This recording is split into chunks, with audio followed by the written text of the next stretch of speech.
Hey, everybody. This is your girl, LaShon, the boisterous, And I'm Deuce Terry. and we are here for another exciting episode of the Late Night Hype Show podcast version. So this show has been scheduled for actually quite some time. I talked to our guest a while ago, and we finally got this date, and I'm so excited about this show. Tonight's guest is Dev Hoc, and we're going to talk about um, child advocacy when it comes to the paternal rights as far as child support. So I wanted to preface with that so you guys can start sharing this episode. Send it to your friends. Send it to your Send friends. it to all the Black fathers that you know. Yes, because we definitely have some great information and topics to touch on with this guest. But first, before we get to that, we want to know in the comments where you guys are watching from and what apparatus or social media app you're seeing this from.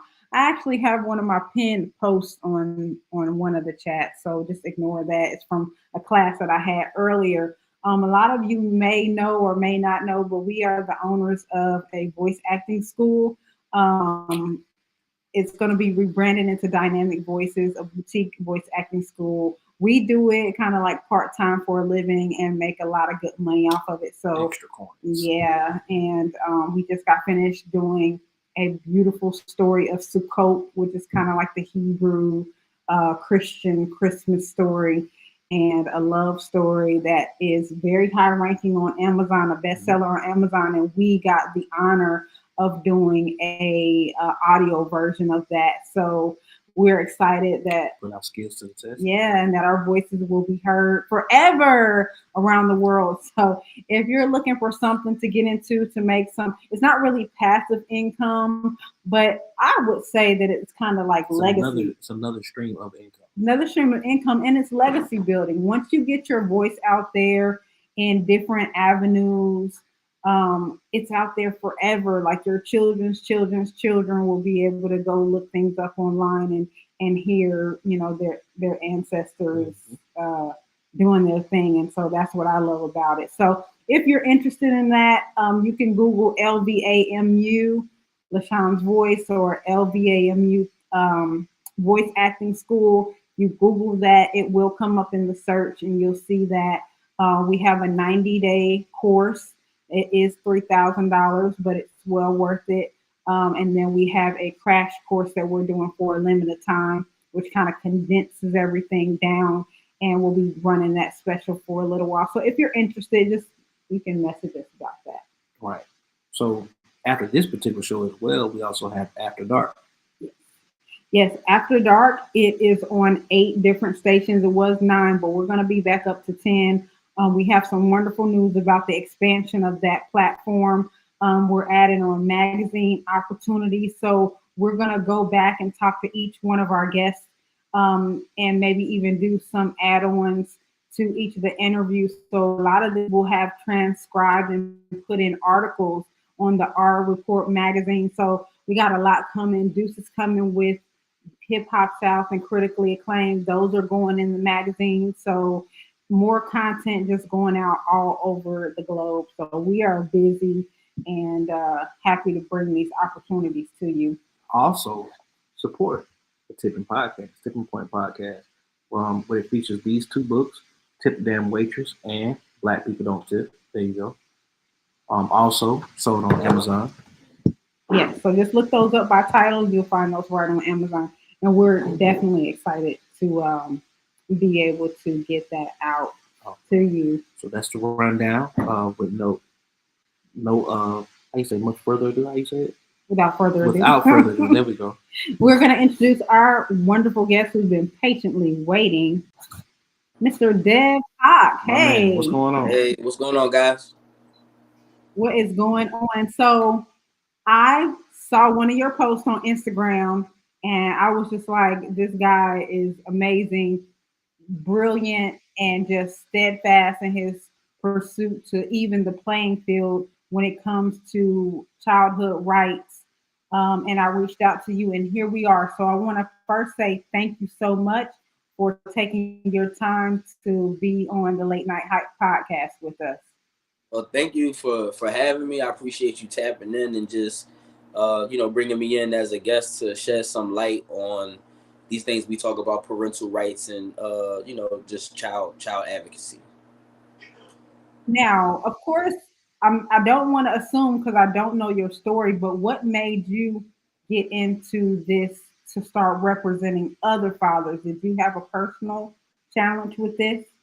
Absolutely. So I have a 2-year-old son with a young lady. She and I were never in a committed relationship, and you know, it was just expressed that I was not ready to have another child. And through whatever mistakes that I made, as a human being, we all make mistakes, and mistakes I made, inadvertently, she got pregnant, and once she had our son, she was more so not wanting me to be a part of his life unless I wanted to do it the way that she wanted me to do it.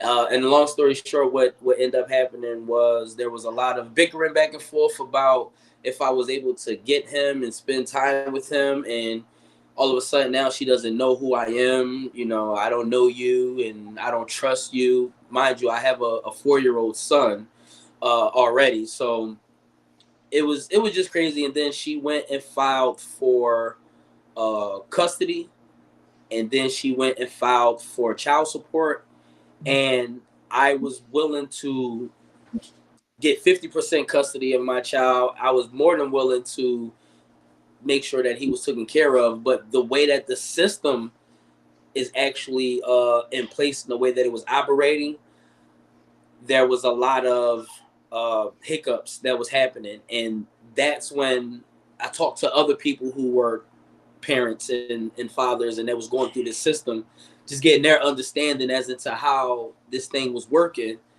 Now, let And me ask what city and state you were in. What city and state are you in? okay, I'm in Philadelphia, Pennsylvania. Got it. Okay. Yeah.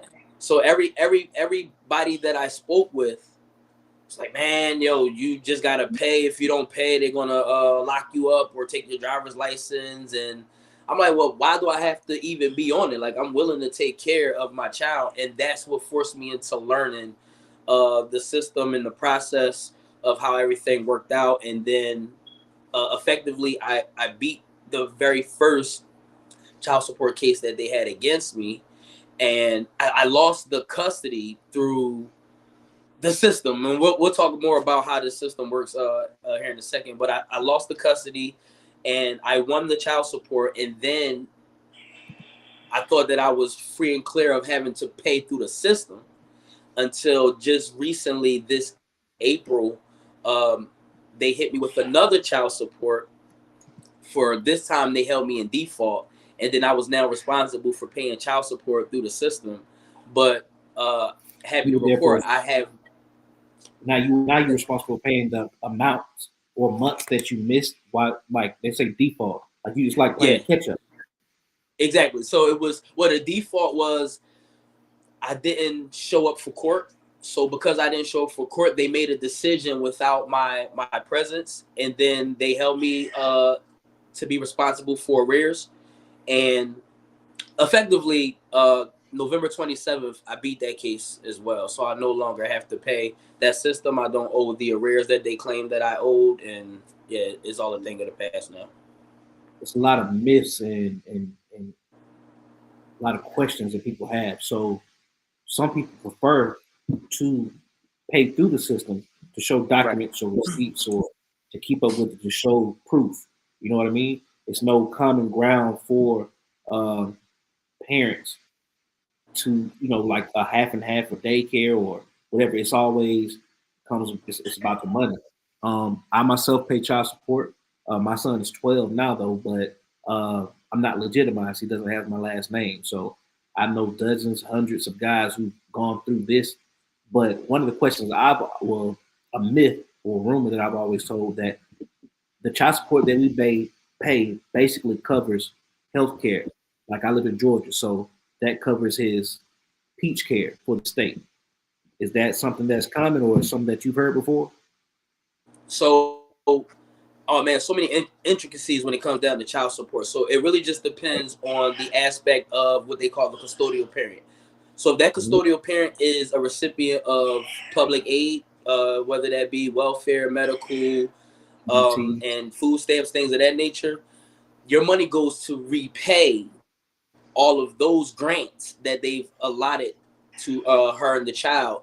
And In its then, so if that's totality. medical, yeah, it goes to cover that. And then whatever's left over, they take a little chunk for them for offering those services, and then the mother get what's ever left on the table. However, you have some people who pay child support purely because not because of not because they're receiving welfare. They just want the father to pay his due share, and so she can get 90% of that money will go directly to her and the child. Mm. And it's crazy how the state gets their cut too, right? Oh yeah, absolutely. Well, people don't know that child support is a privately owned company. People believe that child support is government and it's the law when they actually have contracts with your state to do business. So when you beat these cases, did you have um, like a lawyer assist you? No, But you didn't. You no. fought all by yourself. Yeah. Pro So tech. if I can explain, um, so child support runs off of a premises of your consent. They need your consent in order to do these things. Most people don't even know that they are allowed to not give consent. However, the way that child support works is there's 5 basic things that they count as consent, and this is where the catch-22 is. Okay, DNA, so right? there's something called general appearance. Right. General appearance is when you just show up to court. Well, general appearance is actually considered consent. There's something called uh, uh, if you, let's say they send you paperwork and they say, hey, send in your W-2s and send in your pay stubs. Once you send that information, you've given them consent. If you do not show up for a court hearing, that's also consent. If you are silent throughout the process, they consider that consent. And then the very last thing is someone just acknowledging and saying, hey, I would like to sign up to be a part of this program. All of those things are considered consent. I think there's another one too, right? What because most people fight about DNA tests like Maury. Once you do a DNA test and you will find 99.99, that's consent as well, right? Automatically. Yes and no. So what that is the acknowledgement of paternity. So that goes according to 45 CFR 303.5. That is uh, a law of rules that was put together that says that you can voluntarily acknowledge paternity. So when people have children and you're at the hospital and you sign your birth certificate, what they're supposed to do is have a professional, someone who understands this process, read you the disclaimer that by you acknowledging this paternity, you can now become susceptible to the consequences of that acknowledgement. That is essentially, yes, that would be consent. However, they never give you those acknowledgments because it's so routine for them. They just say, hey, sign these papers. You sign them, not knowing that the fine print said that if this other parent decided, they can go and take you to court for child support. And we've helped plenty of people beat their cases purely based off the fact they wasn't given those disclosures. So I want to play a video. We discussed this, and it kind of goes more into what you were saying about, basically follow the money. This is kind of, I hate to use this word, but it's a little bit of a ploy and kind of a conspiracy theory that it's not really about the welfare of the child. And this is just me just saying things. Allegedly, it's not about the welfare of the child, but it's a money grab. It's a money grab from the Black community, but our ignorance and unwillingness to study the law and learn the language of the law, we just always automatically give into it. And that's why we're thankful for people like you. But I wanted to play this clip. This is the one that you and I discussed that you said you talked about before. But this is just kind of giving awareness um, to people about what's really going on. And it kind of makes mockery to me of us as a people. I'm going to pull that flip up really quick.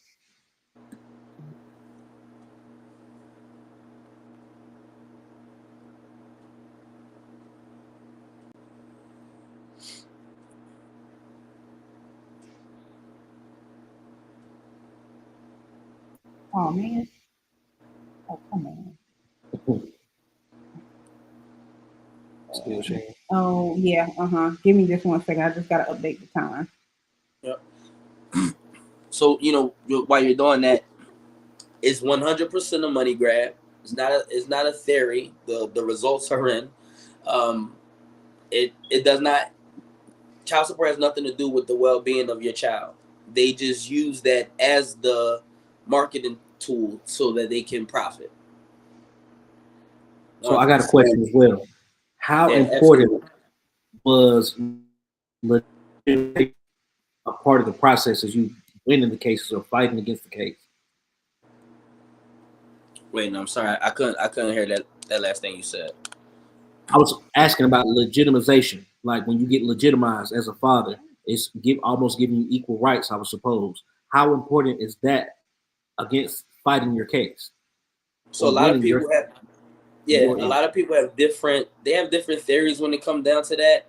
It's not important to me in our process of how we do things.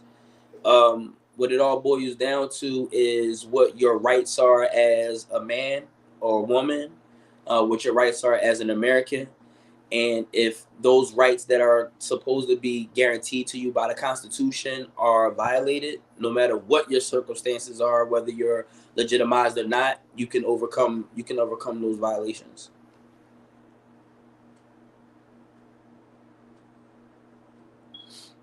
I'm sorry, give us Sorry, just a second.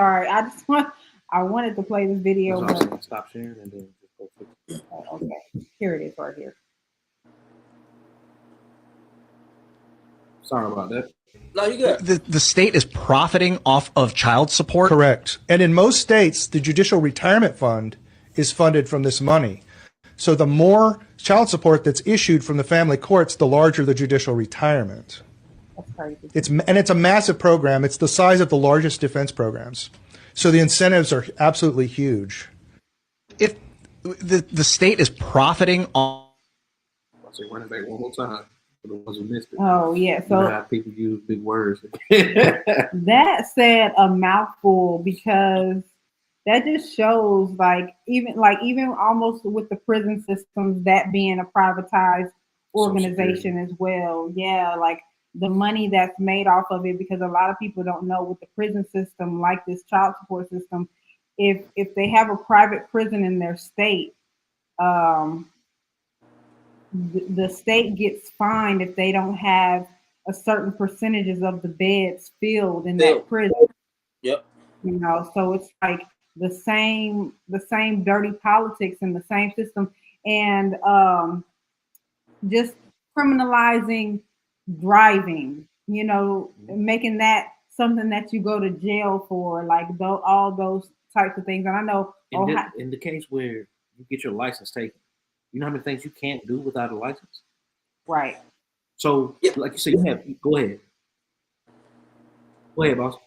No, it's actually it's an oxymoron for them. Or when I say them, I'm speaking of the state and child support to say, we're going to suspend your license because you are in arrears. You haven't been paying child support. But if you suspend my license, how can I actually drive to work so that I can actually make the money so that I can actually pay you? But what people don't realize is that it's bigger than just your driver's license. They take any license. There's guys who their profession is security. Their security license has been suspended because of the arrears. And it's like, but if you know that this is this man's only income and you're saying we're going to suspend that unless you pay these arrears, it doesn't make sense. So if I'm allowed, I like to share everything with the law. Everything that I talk about is no theories, not nothing that I made up. This is what the law says.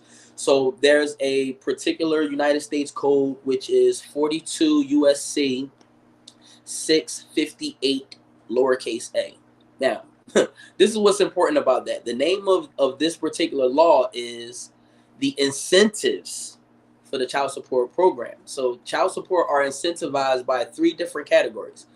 One category that they are incentivized is how many new cases can we open. So they have a quota that they must meet. They meet that quota, and the federal government will give that state an incentive. Same thing happens for how many on-time payments can we get. And the third one is how many back payments can we obtain. So because there's these heavy incentives, there's no way that anyone is ever treated fairly, because from day one, we're thinking about a quota that we have to meet. So we're not looking into whether this man or this woman is actually taking care of their child financially. We're looking at, okay, one parent came in who volunteered for us to be a part of this program. We just have to manipulate this other individual into thinking that this is how the process works. There's nothing you can do about it. Let him consent, and then now we'll start collecting and we'll reach those quotas. Right. Yeah, So, it's 100% true. mhm. So, like you said, just particularly with the driver's license. So let's say worst case scenario. So you say you fight for other people. You have clients that you obtain and you help fight for. So let's say, I don't know if this ever been an occurrence, fresh out or parole or probation, right? Let's say they did maybe 6 months in prison, penitentiary, county, whatever. Now they're stuck in arrears. They have no way or job to pay the arrears, so they go right back in, like as in a systematic type of way. How can you help combat that by law or in court? How do Okay. they? What's the fight that they have? Like, how do they stand up against that? You know, I've been in jail. You know, I don't Right. have a job. What am I supposed to do besides go back to jail? How do you combat against that? So I love these conversations because there's so many layers. It's like an onion. You got to peel the layers. Right. The first thing is you should not be in prison for a debt that's actually against your laws, against the law, against your rights as an American. You should never go to prison for a debt. So what most people don't realize is that you don't go to prison for not paying child support. You go to prison for contempt. They hold you in contempt. Contempt can be anything, but essentially they're saying that you're disobeying a court order. And this is the reason that people go to prison. It's not for the non-payment. So the way that the law is set up is painted to look as if, no, you're just disobeying this court order. So with that being said, now we have to look at what are my rights as an American. There's something called due process. What due process says is this. Number one, before we're going to deprive you of your driver's license or take your freedom away from you, we have to give you a notice and let you know, hey, you are in arrears. You owe $5,000 and we need a payment of, let's just say, $2,000 so that we won't take this action against you. That's the first thing. The second thing that they must do, this is guaranteed has to happen, is they have to give you an opportunity to be heard. So now there has to be a court hearing to discuss the notice that they gave you that you are behind and you need this money.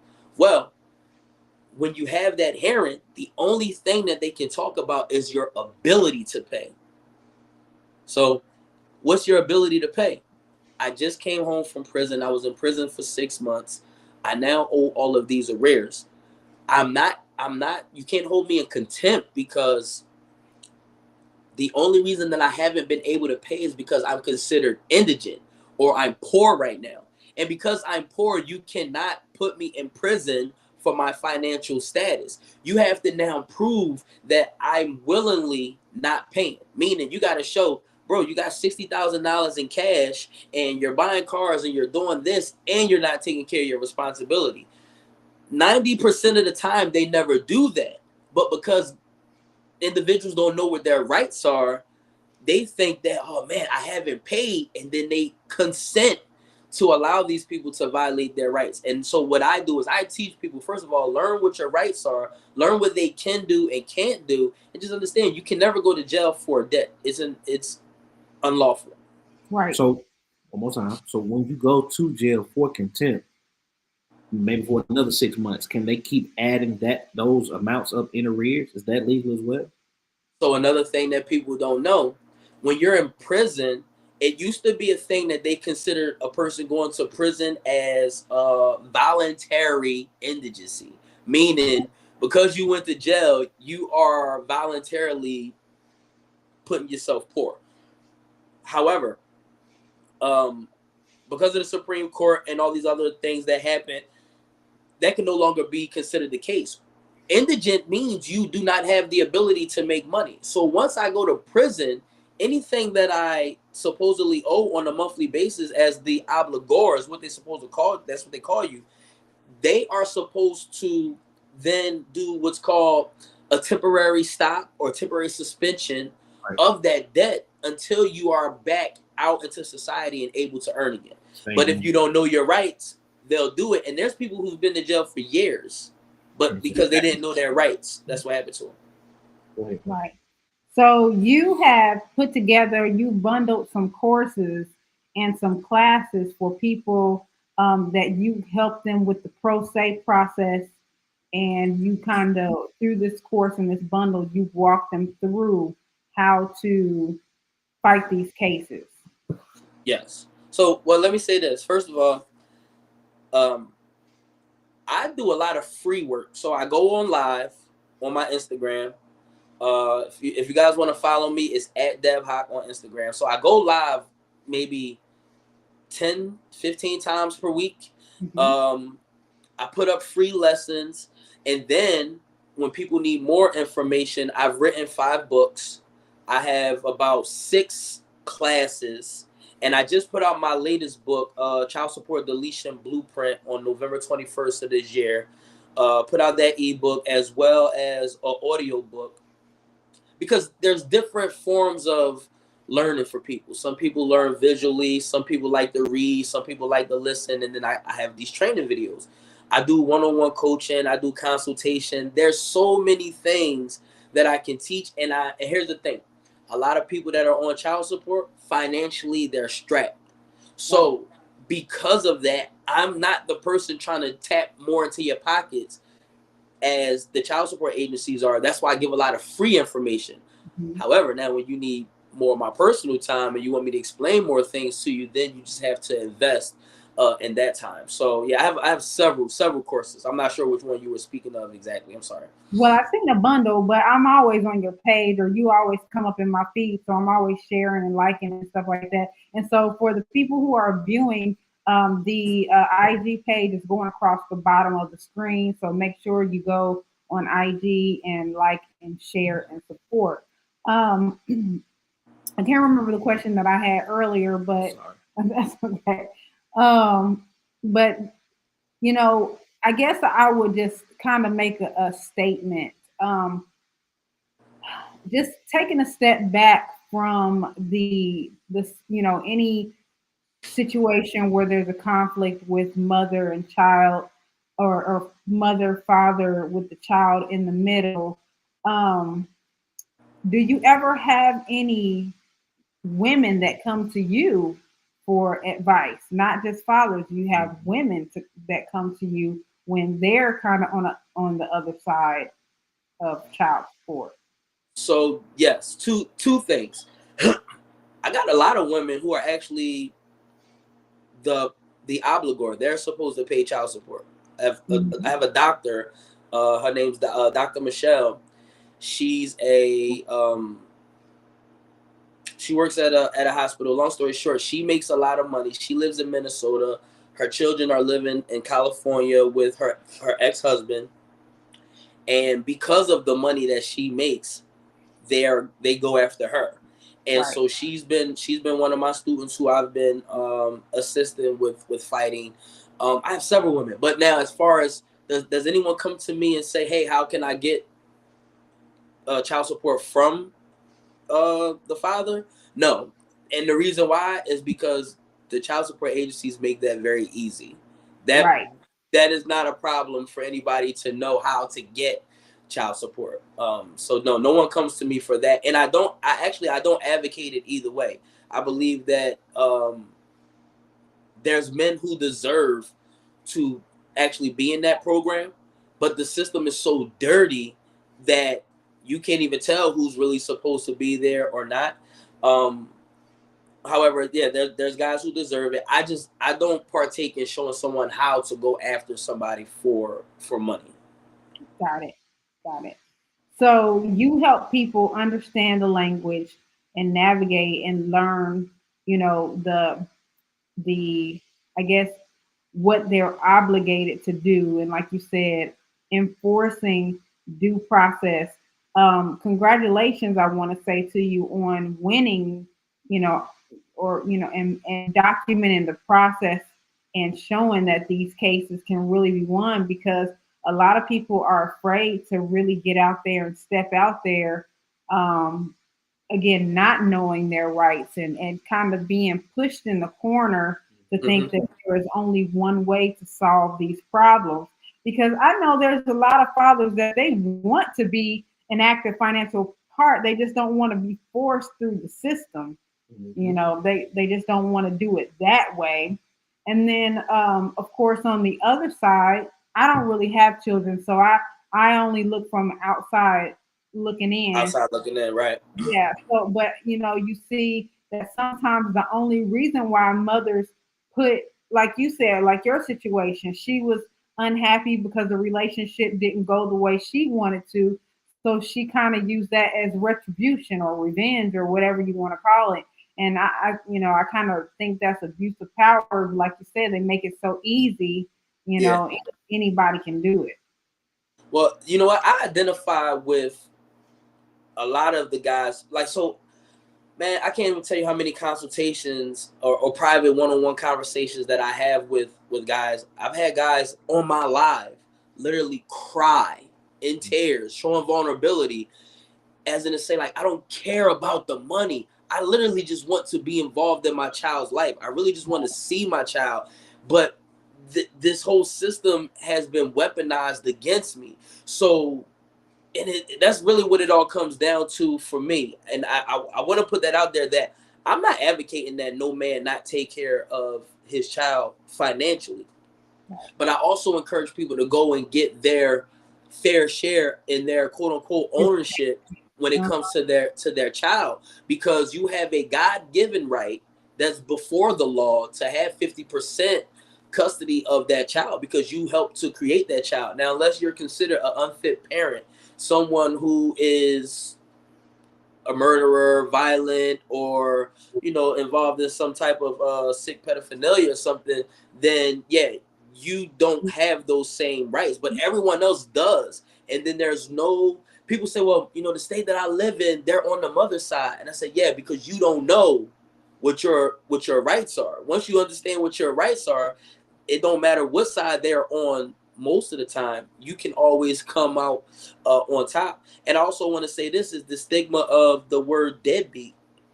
We believe that a deadbeat is someone who doesn't want to take care of their child financially. And although that may be the case, especially for the man who is spending his money on other things and not taking care of his child, but I think that a person that only wants to pay child support and not spend time with his kids, he's just as much of a deadbeat.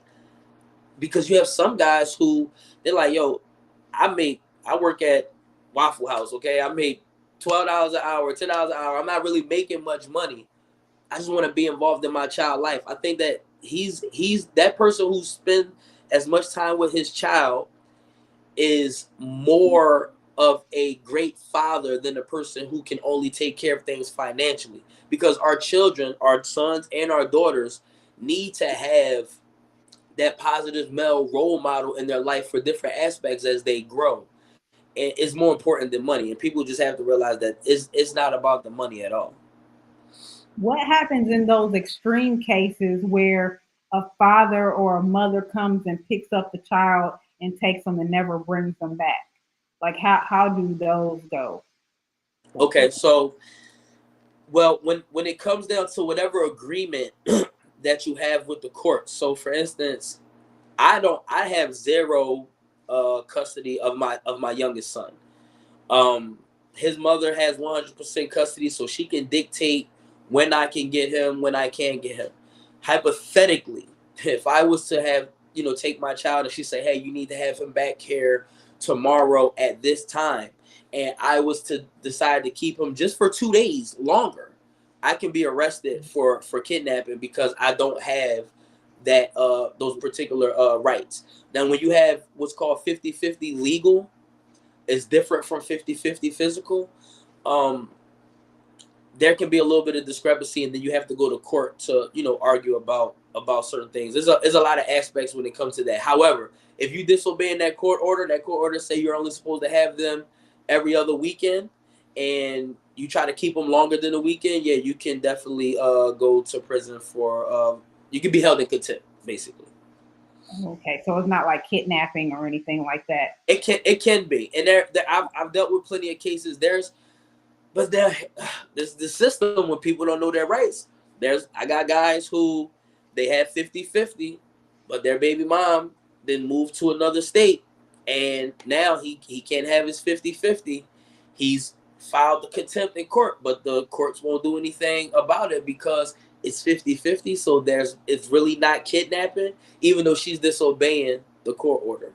But so technically it is kidnapping. It's weird, but yeah. It just depends on how the system wants to play and use their hand in the process.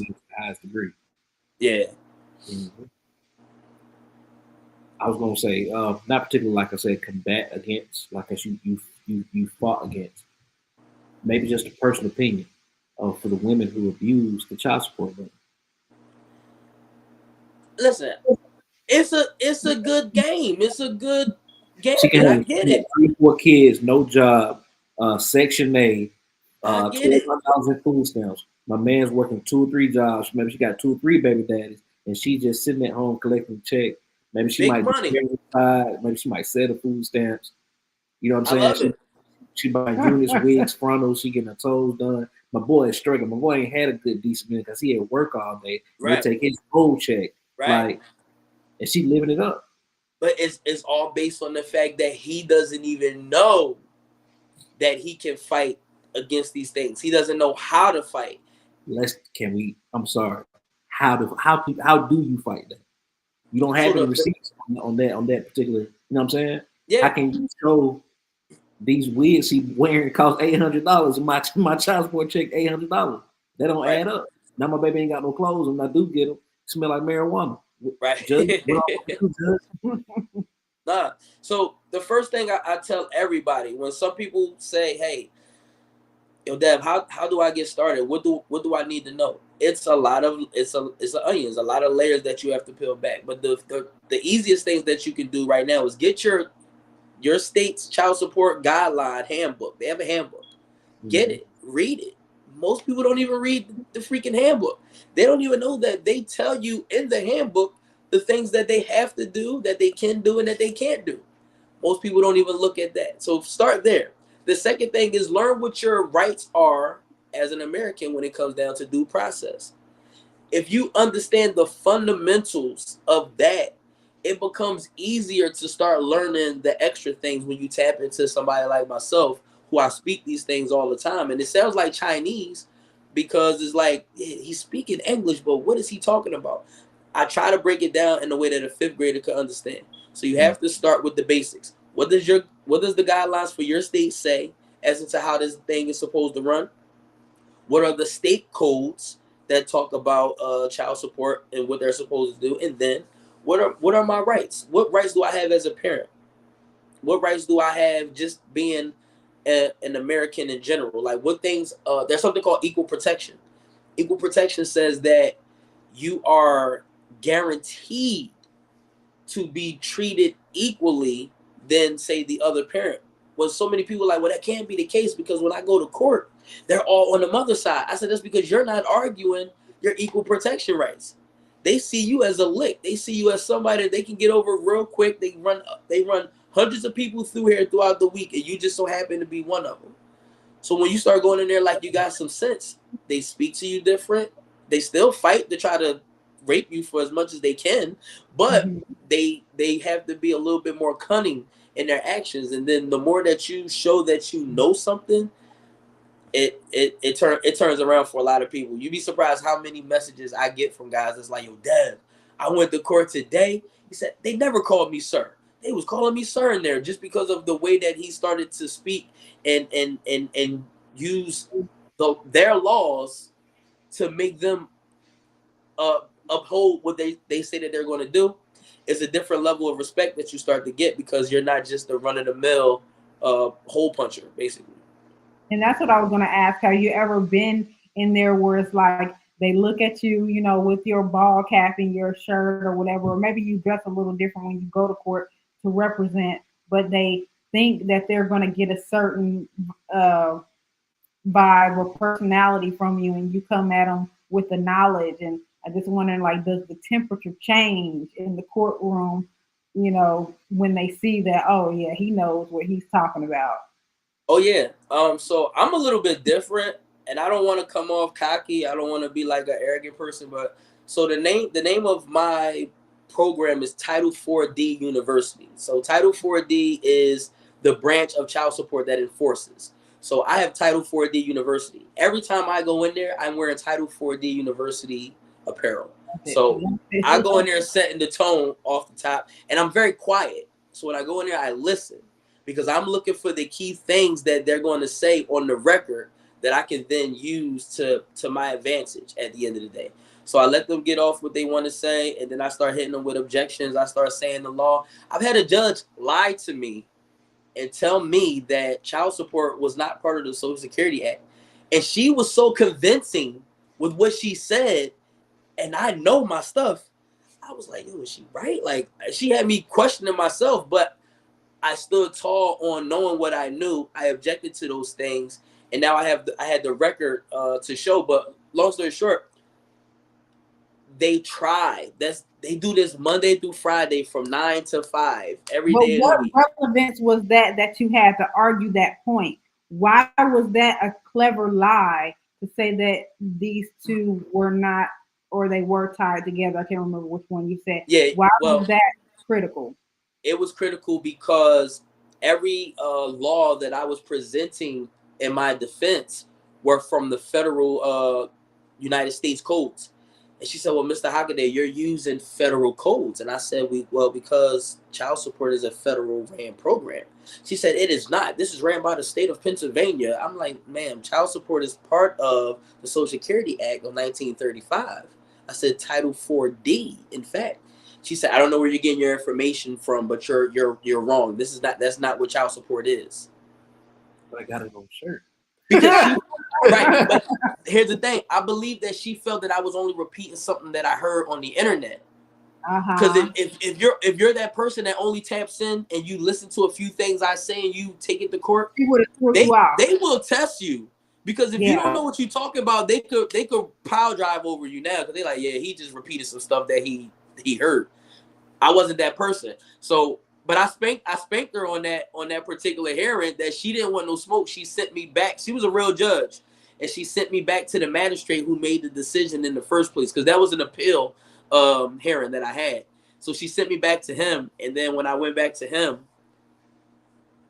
spanked him, and he had no choice but to end up dropping my case. But they don't ever want to take fault, so he used my baby mother as the way to get out of it, so the blame wouldn't be on their system. It's a real tricky game. These people are corrupt. Yeah, absolutely. So wait a minute. So I'm thinking on some teachings. So let me ask you this: if a person gets their status correction and they become not, you know, how we are by default with our social securities and our birth certificates, if we get our proper UCC1 status correction and become a real person instead of the entity that we are, does that make a difference in the fight? I'm gonna say I believe it can. I don't teach that, and I don't push that. And the only reason that I don't is because, and this is no disrespect to anybody, but there's different levels of human beings out here. Yeah. Some people are, a lot of us, especially when we talk about our folks, we're from urban neighborhoods. We are from a level of intellect. Some of us never finished high school. So it's hard to start talking UCCs. I'm already talking about United States codes. A lot of this stuff becomes very tricky. So I fight them using everything that they say that we are. The corporation, if that's all of that stuff that we are, I fight them that way. But I do believe that if you use those things and you really know it, yeah, you're going to spank them because the law is the law at the end of the day. I don't really teach that, so I don't really speak on it too much to act like I'm a pro when it comes down to that. Got it. Understood.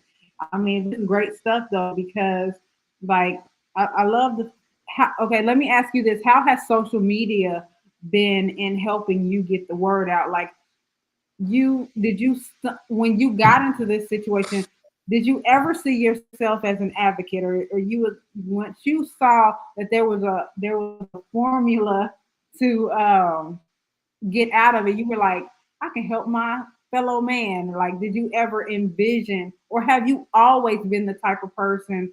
I know this is a loaded question. I'm sorry. No, you're fine. Go ahead. Have you always been the type of person to help other people, and this was just an additional way because of your experience, and you understand, or you saw that something was wrong with the system, and you were like, I'm going to use this to help other people? That's a great question. So little background on me. At 22 years old, I got arrested for selling narcotics. I went to prison, federal prison, for 10 years. And they did me dirty for that time. During that time, I was fighting to get out, so I wanted to learn the law. Long story short, I always said to myself, when I get out, I'm going to teach the younger guys not to go down this path, because a certain amount of drugs can get you 10 years in prison, and nobody never taught me that. And I was very upset with my community and my old heads that didn't tell me these particular things. So I said that I would do this when I got out. And then I've been home since 2016,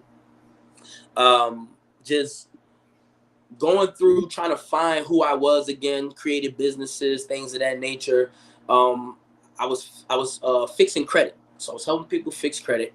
And it was for about maybe a good 2 years. That's all I did was show people how to get business credit. So I was learning UCC codes and all these different things. And I had accumulated like 11,000 followers as of January of 2022. And it was just purely off of the books that I wrote and everything, just showing people how to get their credit together. And then I learned how to get child support off of the credit report. And I put one post up that it was a guy talking to a woman. He asked a random question. He said, why is it that when women can't pay for child support, they can get welfare, but when men can't pay for child support, they go to prison? And then at the end, I said, because child support is a scam, and if child support is on your credit, tap in. I literally, in a matter of 4 days, I went from 11,000 to 25,000 followers. And then I said, yo, this is where it's at. People want me to help them get this off of their credit. But then people start asking me, yo, can you show me how to get off? And I'm like, well, I can only show you what I did for myself. And this is how the ball started rolling. So now I'm at like 50,000 something followers. Hasn't even been a year yet. So it's definitely spread the word. I have famous people. I don't know if you guys had quick name drop. If you ever watched the movie Set It Off, yeah, you remember Jada Pinkett's brother in Set It Off. Mm-hmm. So his name on Instagram is Handsome Chad. He's one of my students. He's someone who I work with. And then I have a couple other celebrities, rappers who've tapped in with me as well. So we're definitely spreading word. My cousin is Luther on Set It Off. Oh, say that. That's what's up. Yeah, it's crazy because we were just talking about that like earlier today or yesterday. Thomas Bird. He was also in Get on the Bus. Mm-hmm. I had a question. This is impersonal. You say you're from Philly, right? Yeah. All right, so I know how Philly, Harlem, Bronx. All right, so it's not like a championship. It's not like you know what I'm saying? Like people beat tax evasion and all that. When you beat the first case, bro, did you celebrate? No, I didn't. The first time, you didn't feel like boisterous at all. You didn't feel like you won. You didn't feel like I was depressed. It's not often that it happens. No, I was depressed because I still lost the custody battle. Oh. Right. I was literally in depression for about 3 weeks. So I got 2 other businesses, and I was laying on my couch. I was just distraught because I didn't understand why I was going through everything that I was going through, and I actually want to be there. It really just it took so much out of me. But this time I did. When I beat it the second time, you know why though? Let me explain to you why. A lot of people doubted me. They like, man, you can't really do that. Yeah, you said that you won your case, but we don't really know if the stuff you're showing us is true. So they say be careful what you wish for, because I kept saying, man, I wish that I would have been able to document the whole process. If I would have documented the whole process, then I could have showed y'all. And sure enough, on April 20th, I was coming back from Miami, and that's when I found out that I had been placed on child support again. So when I found out that I was on child support again, I immediately started documenting from every time a letter came in the mail, every time I was headed to court, I documented video of myself talking, walking into the courtrooms. I have videotapes of me talking to the people behind the desk, and I'm making a documentary out of it. So when I won my case, I took my own recording device with me, and I recorded the whole hearing of me actually winning. And you know, I got more hate off of the fact that I won the case when I actually could prove that I won my own case. They tried to throw you in the deadbeat bag, right? Oh no, it was like you only won because of this, and I'm like, bro, did you ever win yours? No, then you can't say nothing. Like I don't want to hear nothing. But I definitely celebrated it once I won. As far as I know, there's some soldier boy. You the first black man ever beat child support, beat the system. You know what I'm saying? Nah, but it's a lot of brothers who I helped. So this year alone, 106 people I've literally helped to win child support, and I include myself. Do you do speaking engagements? I want to. I don't have a team for this side. I actually been looking into getting maybe like a manager, because I do everything myself. I edit my own videos, I write my own books, edit my own. I do everything. I may have some people help with certain things, but mostly everything I do myself. So if I can get some good management, someone who can find the places where I can go and book engagements to get more opportunities like this to come and speak with people, I would love to do it. I want to spread the word. Absolutely. I forgot the name of, there's like this huge event that happens every year. And all the events coordinators for the colleges get together. I can't remember the name of the event. No, but you go and you network and you like hand out your information. When I think of the name of this particular event, I will send it to you. Please do. Thank you. Yeah, because it's like all of the colleges get together, and it's like the people who put together the concerts and the speaking engagements and all that, they all have big I listen events. to a lot of podcasts. The comedian Ronnie Jordan, he goes to these conferences, and that's how he got on his HBCU tours doing comedy. So, okay. That particular the same thing. Because the message that you carry can like stop people from even having to, because if someone knows right away that they even have rights. Now, this is what I don't want it to backfire in this manner. Like, first of all, you know, maybe we should, I'm not going to say this because it's going to, I don't want to say it in a way like, I just say being careful about having unprotected sex with someone you don't see a future with. So, well, I mean, so that's kind of like the first thing to recognize. But here's the thing, that I believe in that, and I agree. Well, first of all, we have to realize that some of the incidences that we're now talking about is too late. These kids are already here. They're grown. Some people had divorces. Someone was actually married to somebody. So that when I hear people say that, I'm like, that sounds great, but that's not reality. Let's just speak about the reality of life. Yeah. So the reality of life is no matter what your circumstances are and what your situation is, you just need to know what the government or the state rather is allowed to do to you and what they're not allowed to do. That's it. I was saying that I didn't want to get on that soapbox. Right.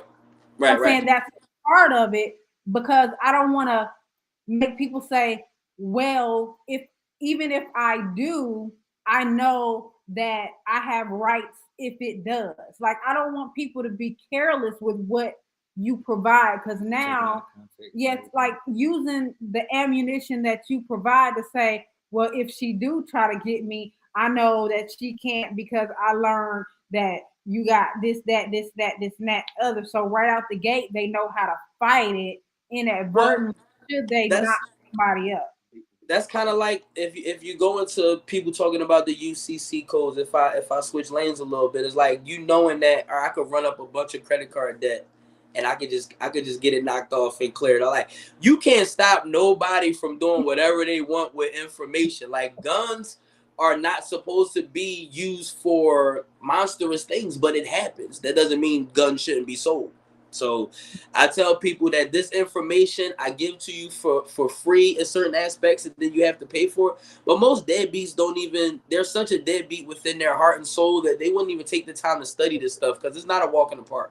True, true. Yeah, you're right. Now that is for sure. You know, I guess, you know, I'm the type, I have the philosophy that, you know, things, tools and stuff like that are only exemplified in the person's hands, but it only is a reflection of what they already are. Yep, exactly. Yeah. Exactly. So you're right in that aspect. So I do like that. So, but yeah, I do think you should have a traveling platform, because nonprofit. Yeah, and travel, because you know there are states that are harder on men than others, and then there's states that actually I learned that there's like 2 states that actually do have better I can't remember which ones they are, but it's like better for the fathers in these 2 particular states. It's been a while. So if you knew, you know, what those states were, you would say, well, it might not be so bad here because y'all have X, Y, Z. Whereas in New York and Ohio and Georgia, that's a whole other book. Right. Do it by state. Because it's different. Because I know just from personal experience, when I was in the military, guys paying child support, of course. Like I said, I'm from Georgia, and this guy's in California paying 3 times as much as I'm paying, but we make the same amount. Yep. You know what I mean? Like, that's crazy. It's literally, I don't look at what states are worse or what states are better. A scam is a scam. If they're trying to swindle you out of money, I think that there needs to be reform for the whole system in general.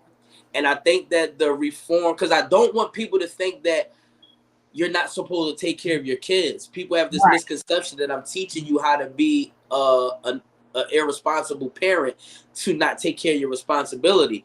I believe that the child support system, and it will never work this way because they only care about the money, but it should be that the very first thing that they do is make you spend 50% time with your child by any all means necessary. And if you can't do that, then you can be held in contempt. Like, it shouldn't even be about the money.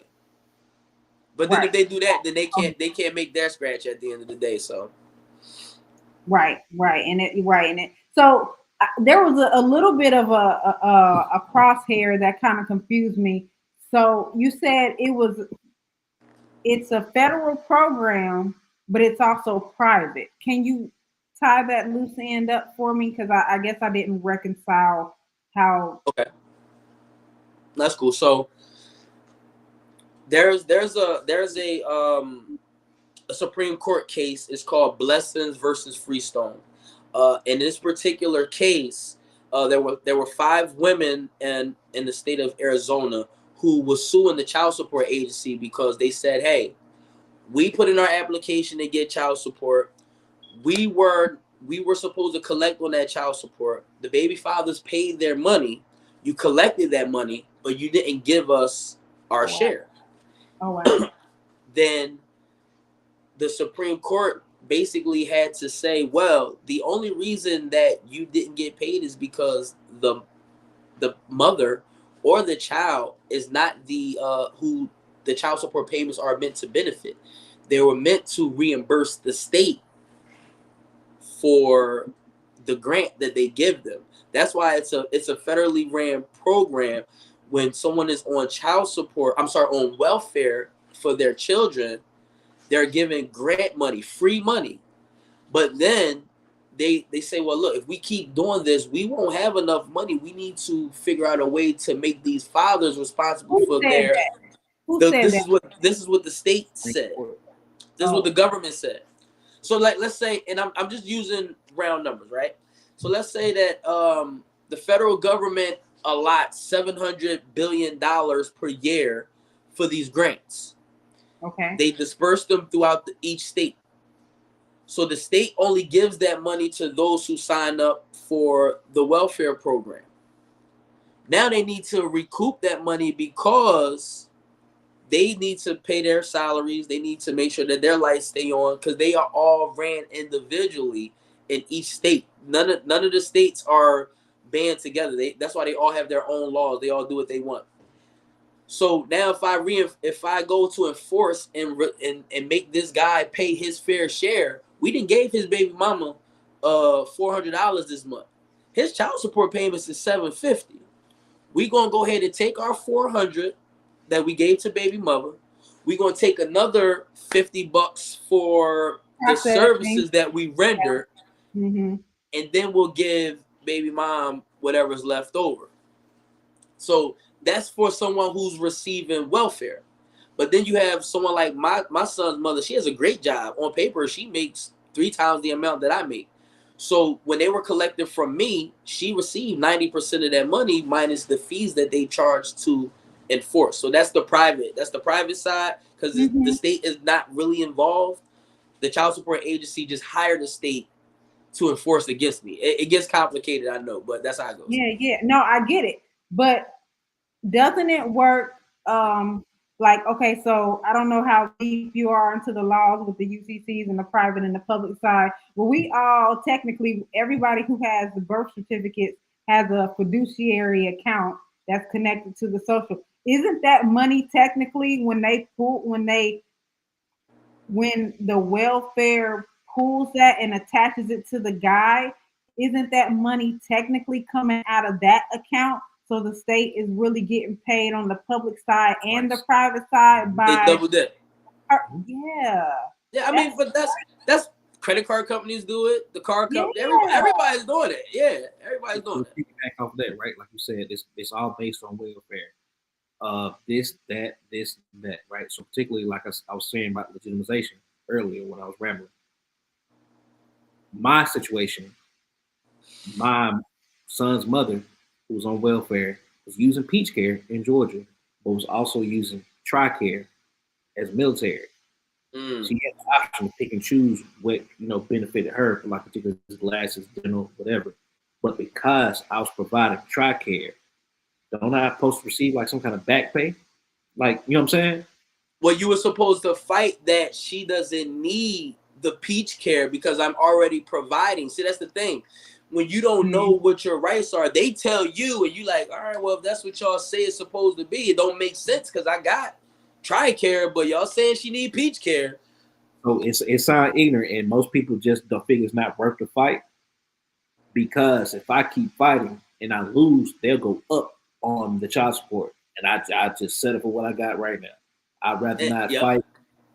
That's the wrong way to think. Because guess what? Today you might be like, all right, you know what? That's not too bad. I can deal with the $250 a month. I can deal with that. But every 3 years, if they want, they can go up. Whenever baby mom feel like she see you with a new car, if she wants, she can go and ask for an increase. And they will put the increase on you because they going to make more money for themselves as well. So I tell people, don't be satisfied with, you think, that's a low number. It's not nothing. It's not the point of how much money. It's the fact that these people can now take your passport away from you. They say that you owe 10 months in back pay. Mind you, they put me on child support today and say that I owe 10 months of back pay at $1,000 a month. Now I immediately owe 10 grand. You know how much money it costs to trigger? It only took $2,500 for them to trigger suspending your driver's license or taking your passport. But I'm immediately $10,000 in the hole. This is why people have to learn what their rights are to be able to fight all the way across the board. Ladies and gentlemen, it doesn't get any better than that. You have heard it from Dev Hoc, the man himself. I am so grateful and blessed that he came and educated us on the show tonight. Make sure you reach out to him on IG, Dev Hoc IG. He has in his profile, you will be able to see all of his links and get access and even schedule to have a consultation. Is there anything you want to point, any points you want to drive home before we wrap it up tonight?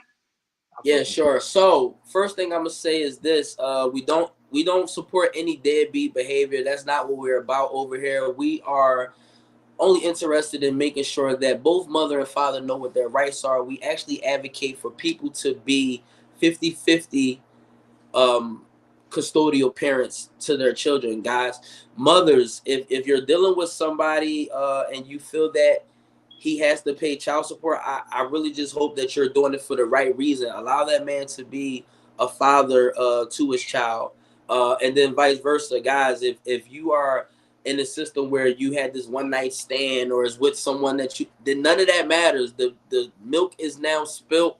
It's time for you to man up and go do what you have to do for your children, because they did not ask to be here. Especially if you grew up not having a father in your life, you know how that felt. So you need to be there for your child, and you can work on the whole child support thing thereafter. Guys, if you want to definitely stay in touch with me, definitely reach out on Instagram at Dev Hoc. I have a new ebook that just dropped, Child Support Deletion Blueprint. You can find that on my page. There's a link in the bio, and I also have a YouTube channel which is Title 4D University.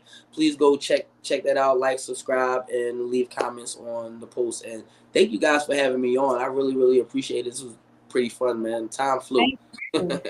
So, how long does it take to go through your course?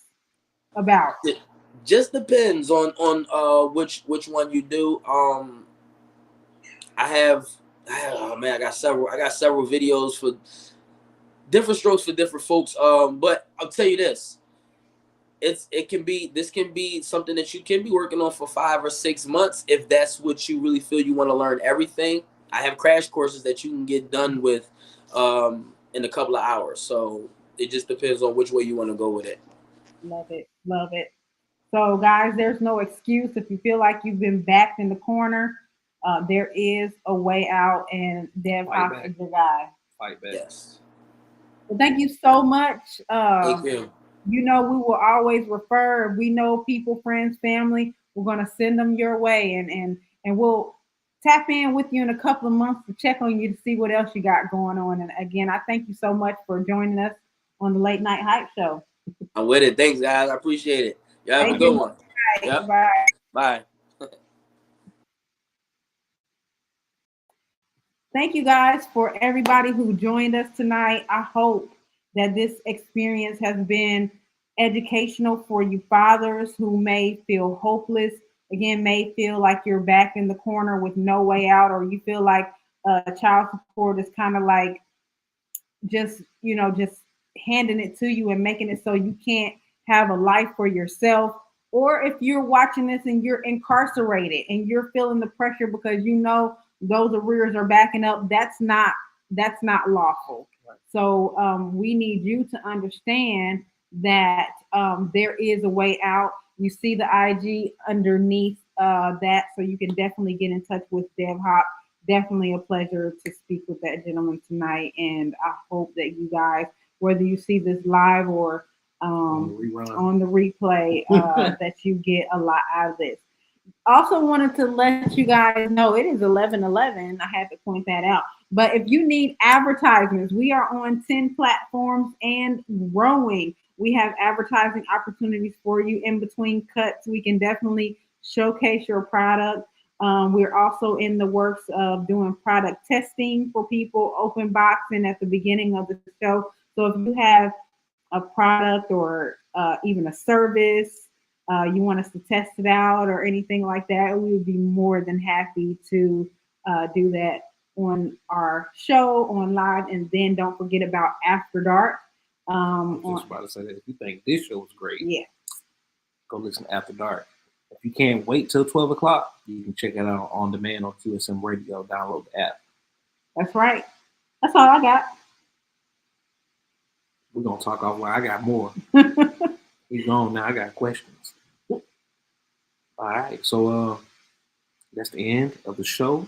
We'll be back next week. And check us out. Make sure you like, share, and subscribe on our personal Deuce Latrice Media YouTube page. Share it on Facebook. What other platform do we have? We are on Deuce Latrice Media Facebook. Mm-hmm. We are on CEP TV.